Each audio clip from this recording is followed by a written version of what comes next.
ఒక్క నిమిషం. Praise the lord my dear beloved brothers and sisters. ఈరోజు దేవుడు నీతో మాట్లాడుతున్నాడు. ఏమనగా యెషయా 41వ అధ్యాయం 10వ వచనములో దేవుడు ఇలాగ సెలవిచ్చుచున్నాడు. నేను నీతో చెప్పి ఉన్నాను, నీకు తోడై ఉన్నాను, భయపడకుము, నేను నీ దేవుడనై ఉన్నాను, దిగులు పడకము, నేను నిన్ను బలపరుతును, నీకు సహాయము చేయువాడను నేనే, నీతి అను నా దక్షిణ హస్తముతో నిన్ను ఆదుకున్నాను.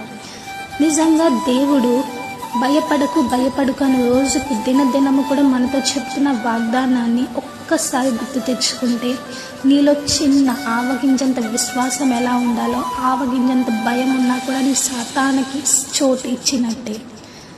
సో దయచేసి భయపడకండి, భయపడుతూ బ్రతకకండి. దేవుడు ఇచ్చిన ఈ యొక్క జీవితాన్ని దేవుని కోసం బలంగా వాడు చేయండి. భయంతో ఇంటిలోనే ఉంటున్నావా? జాగ్రత్త. దేవుడు నీకు అప్పగించిన పనిని నువ్వు జాగ్రత్తగా చెయ్యి. దేవుడు ఇచ్చిన యొక్క వాగ్దాన్ని నీ జీవితంలో నెరవేర్చుకునేలాగా నువ్వు పని చేయాలి. దేవుడి జీవితం ఇచ్చినది భయపడుతూ కూర్చుంటావని కాదు. దేవుడు ఇచ్చిన యొక్క జీవితాన్ని అనేక మందికి పంచుతూ భయపడకుండా దేవుడు ఇచ్చిన యొక్క వాగ్దానాన్ని నీ జీవితంలో గుర్తు చేసుకుంటే భయము అన్న పదం నీ జీవితంలోనే ఉండదు. Praise the lord.